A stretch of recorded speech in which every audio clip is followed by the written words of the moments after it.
On vous souhaite la bienvenue à ericlatour.com. Elle a grandi à Saint-Alexandre, victime d'un accident dans la boucherie familiale à l'âge de 5 ans. Elle a été porte-parole pendant plusieurs années pour les amputés de guerre du Canada, remporté des médailles du côté d'Albertville en France aux Paralympiques. Et là maintenant, elle veut devenir conférencière. Caroline Vio.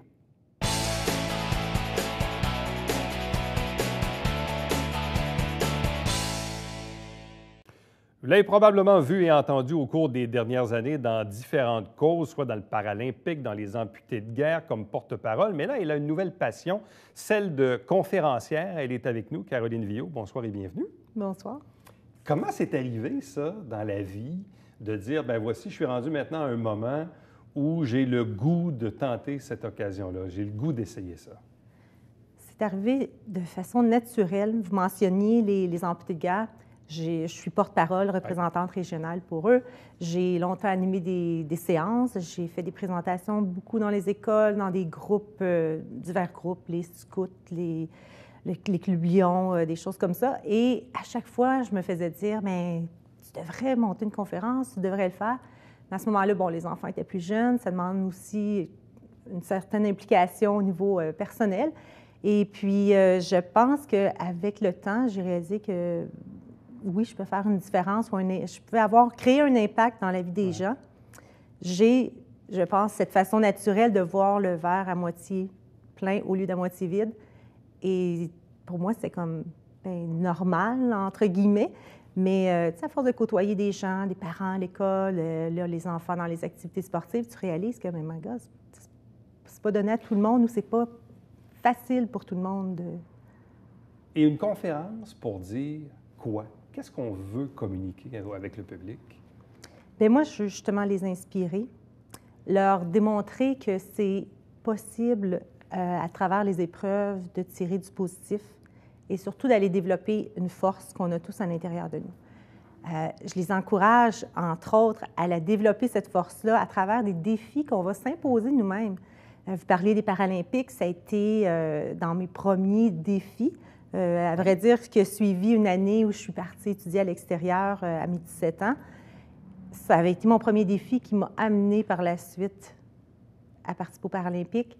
Et de fil en aiguille, bien, j'ai toujours comme eu ce besoin de me surpasser, je pense aussi, de me... Si on fait un peu un retour en arrière, parce que, bon, Caroline Vio, native de Saint-Alexandre. Oui, j'ai grandi là. Grandi à Saint-Alexandre. L'histoire de Caroline Vio, elle part comment? Elle part d'où? Quand on dit, oui, dans une vie, on a des joies, on a des peines, on a des épreuves, on les surmonte, on est résilient à certaines occasions. Bref, qu'est-ce qui fait... Quels sont les événements qui ont mené à ce qu'est Caroline Vio aujourd'hui? Bien, jusqu'à l'âge de 5 ans, j'étais une petite fille normale, entre guillemets.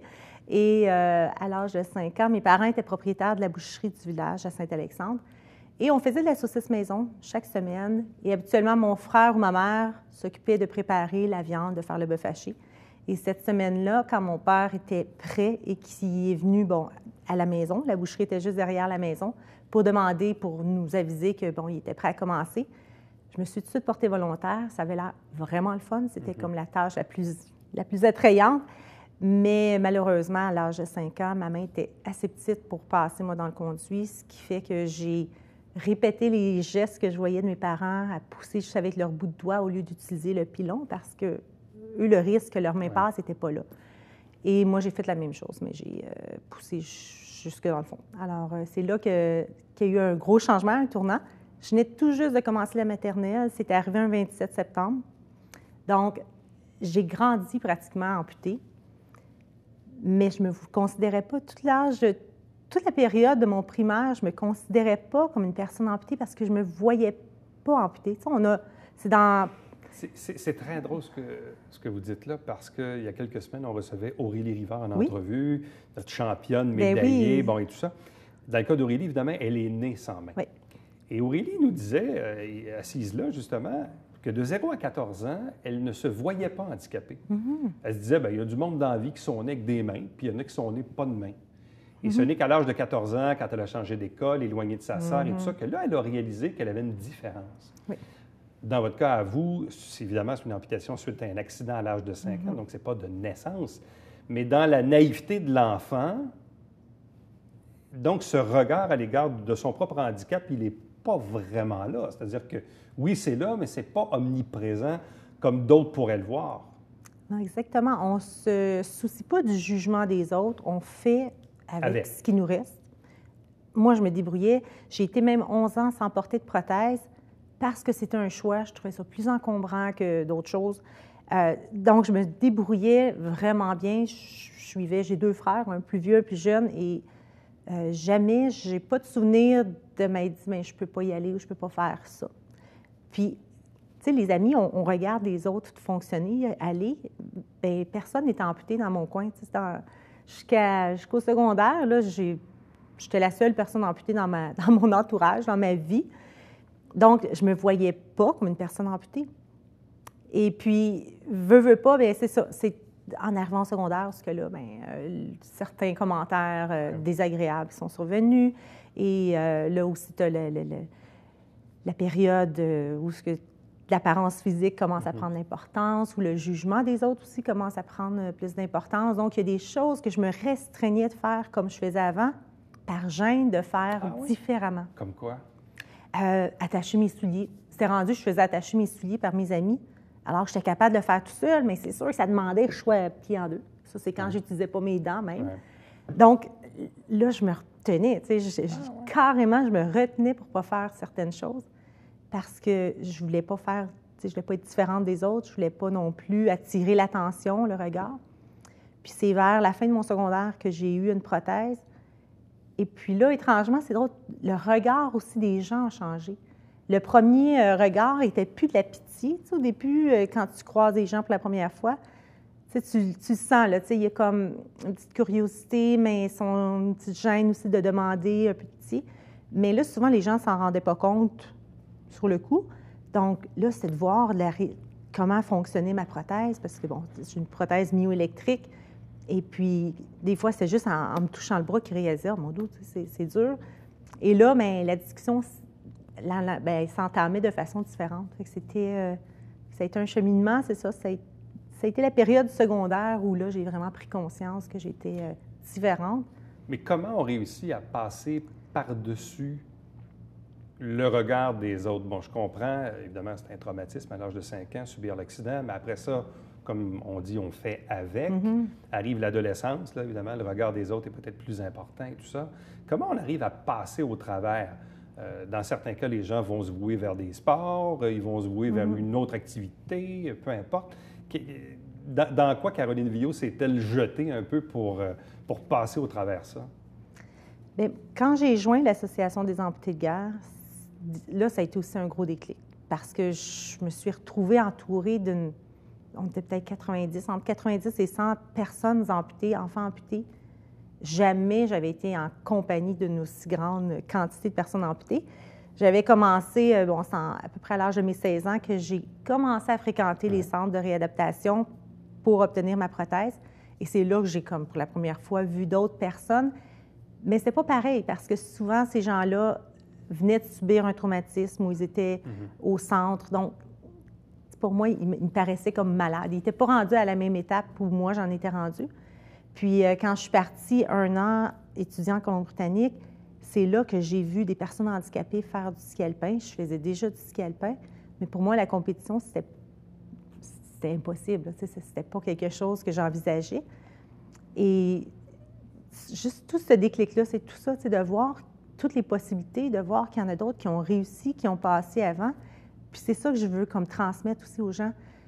Parce que, oui, je le fais auprès des personnes amputées par l'entremise des amputés de guerre, mais dans mon quotidien aussi, j'ai la chance de sensibiliser les gens, d'avoir un impact. J'ai quand même 4 enfants, donc c'est sûr que, tu sais, déjà, il y en a qui disent, « Mon Dieu, Kat, comment t'as fait? » Puis là, tu sais, les questions qui arrivent, des fois, c'est comme, je me dis, « Ah, mais mon Dieu, ça m'a jamais passé par l'esprit à savoir, est-ce que je vais être capable de les allaiter? » Pour moi, c'était comme une évidence que oui, tu sais. Donc, l'implication au sein des amputés de guerre du Canada a, disons, façonné un peu la personnalité qu'on a aujourd'hui. Donc, ça a changé la donne, ça, les amputés de guerre, complètement. Ça... Ah oui, complètement, parce que oui, j'ai joint après l'équipe de ski paralympique ou l'équipe canadienne au départ et tout ça. Mais les amputés de guerre aussi, on a vraiment cette façon de transmettre aux jeunes que ce qui reste, dans le fond, c'est ce qui compte, c'est-à-dire c'est ce qui reste. Oui, il peut nous manquer un bras, 2 jambes dans certains cas. Il y en a qui sont amputés de 3 membres, mais il nous reste quand même, tu sais, la tête, un bras, puis on n'a pas de maladie incurable, là. Donc, on peut faire avec. Il suffit de passer par-dessus cet aspect qui peut nous déranger de l'apparence physique.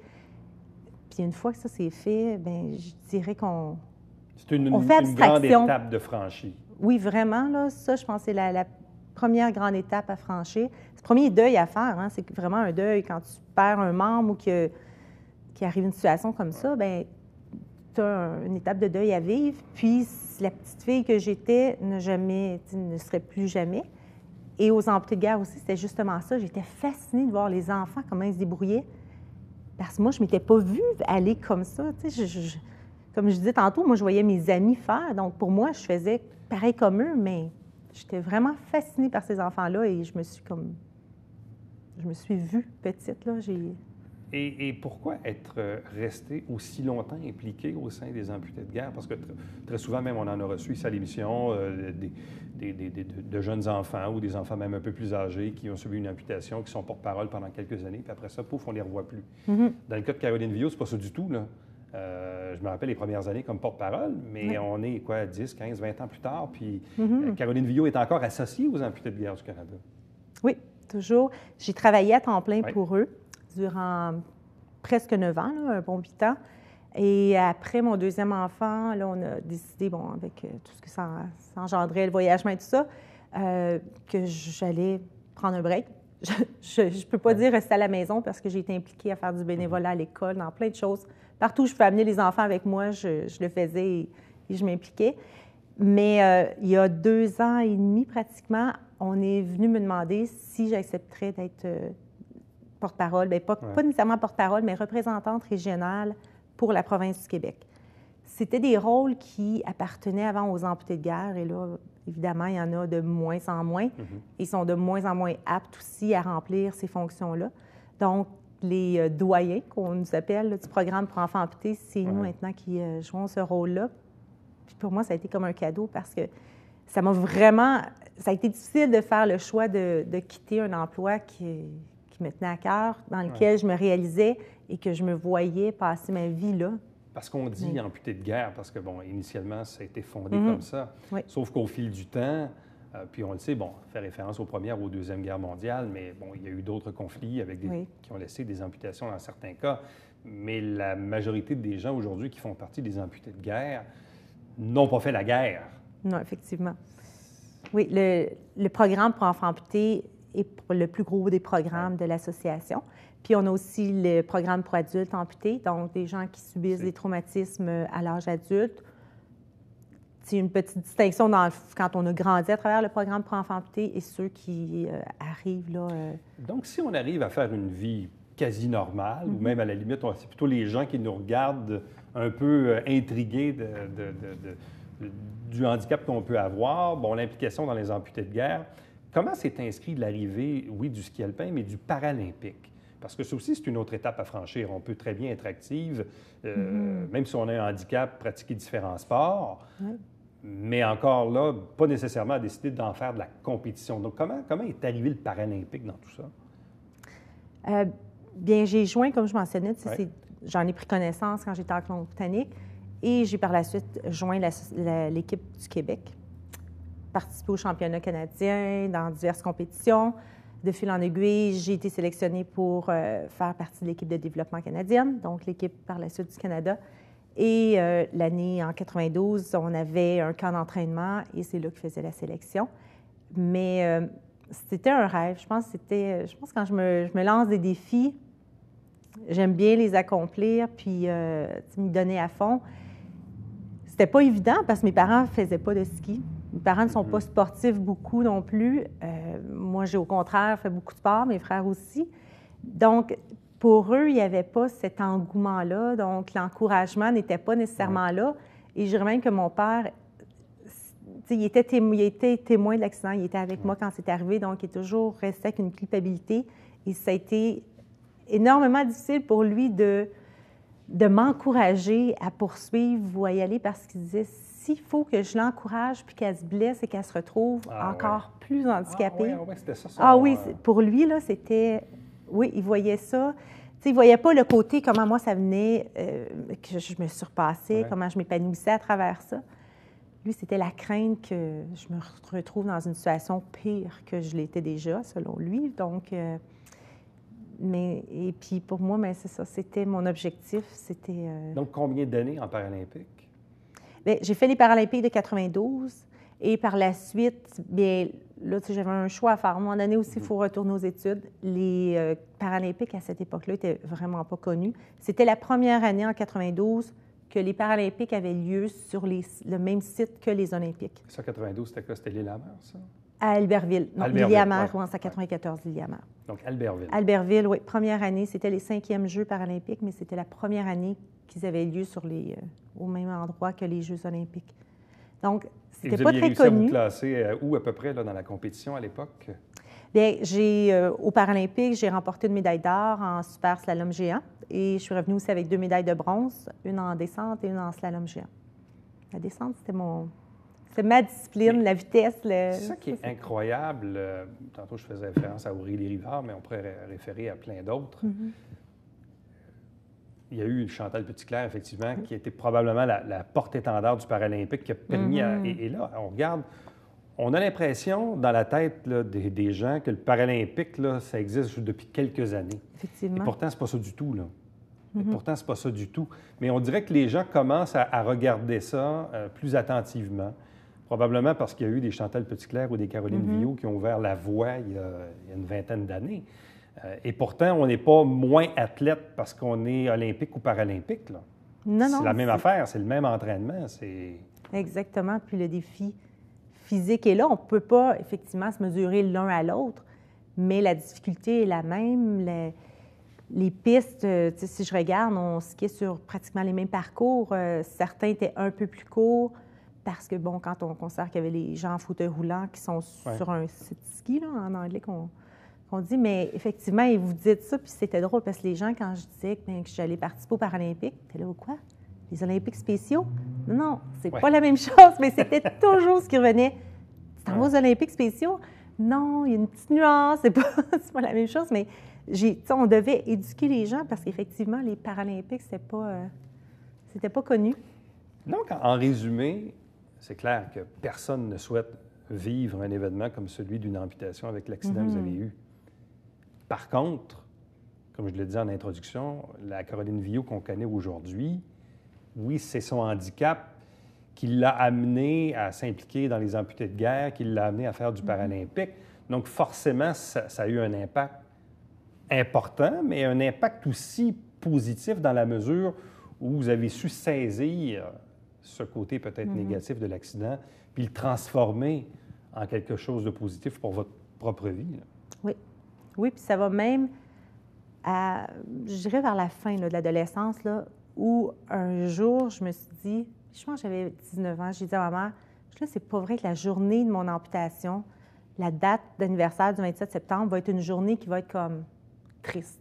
Oui, à tous les ans. Oui, tu sais, je disais, je suis devenue une autre personne, dans le sens où la petite fille que j'étais n'était plus là.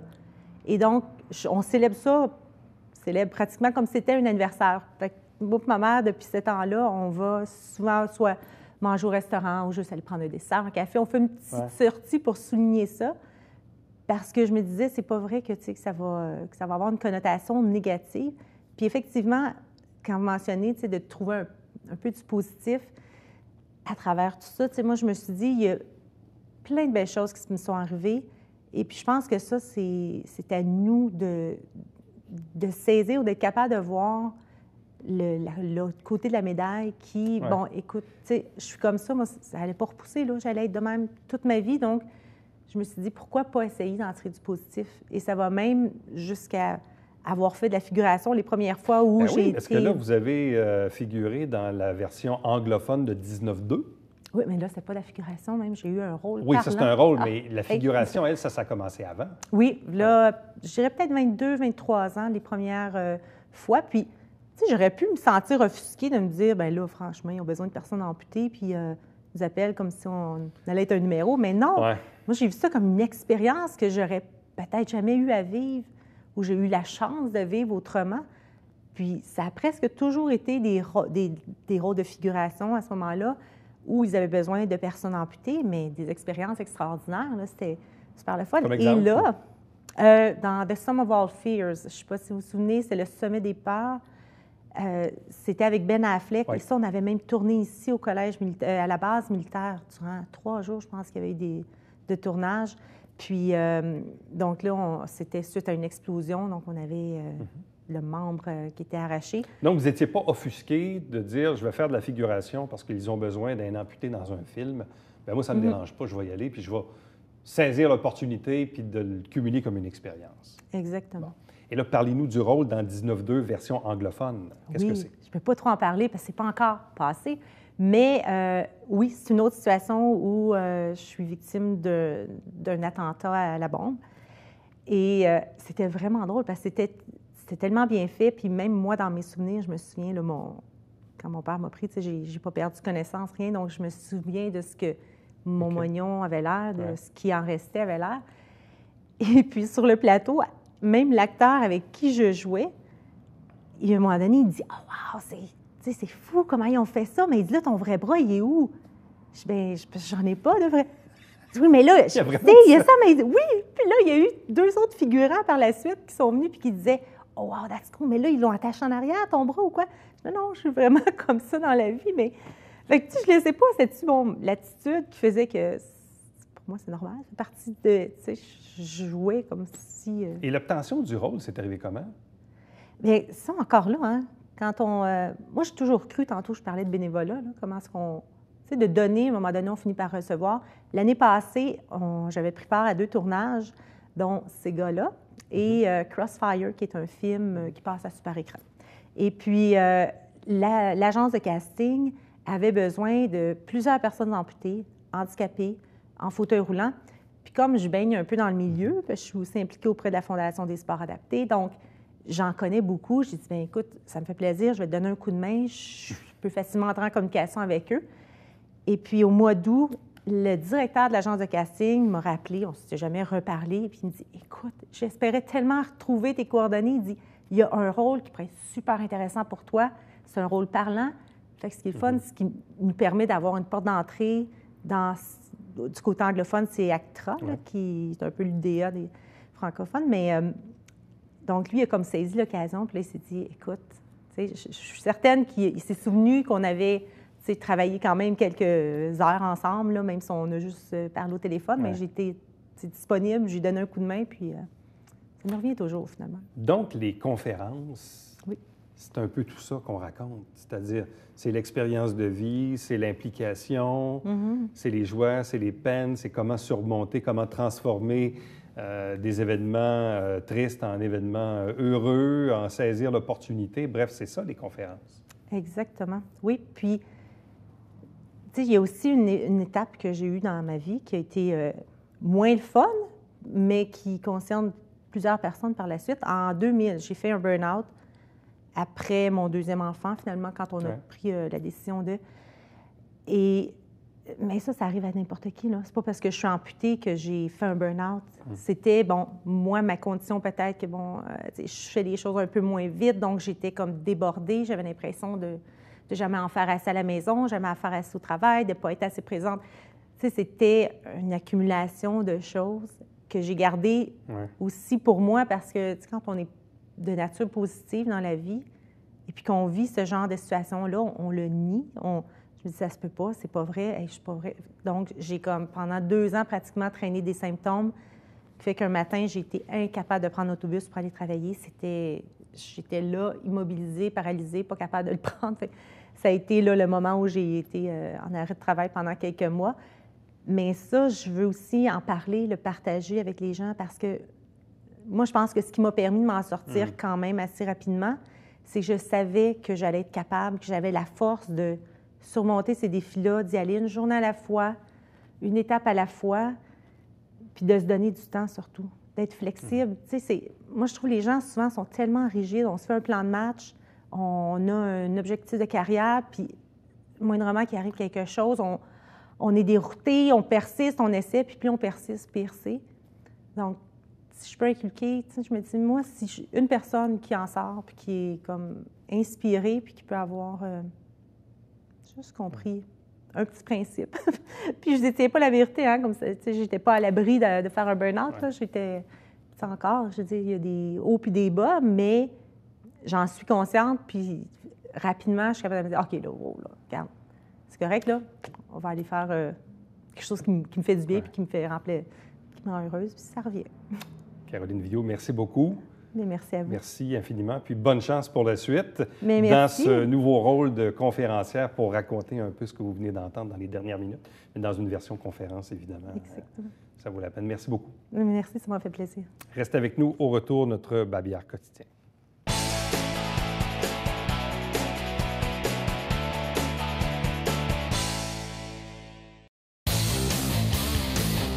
Salut, ici Alexandre Baudouin. Et François Trépanier. François, cette semaine à Sport Express, on parle de football et de baseball. Oui, avec William Julien et coach Marc Labbé. Ne manquez pas ça.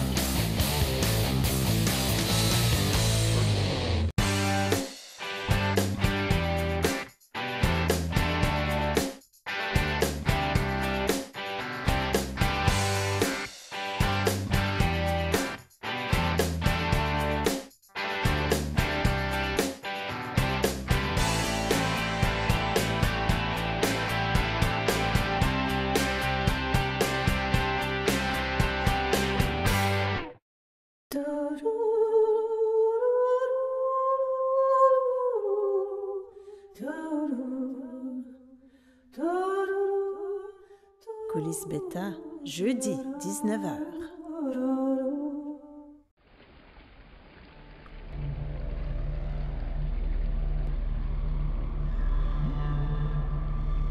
Télévision du Haut-Richelieu.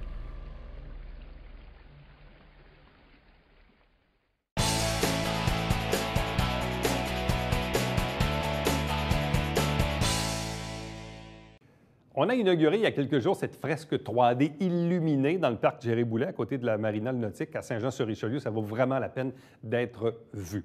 Chaque semaine, on vous présente des extraits des travaux du Conseil de ville. L'émission s'appelle Saint-Jean-sur-Richelieu. Chaque dimanche matin, 9h30 en direct, c'est le Télébingo avec 3 500 $ en prix. Et puis, entre-temps, si vous désirez me joindre, je vous invite à le faire par courriel à Éric Latour en un mot à commercial tvhr9.com. Prochain rendez-vous, c'est demain. Bye-bye.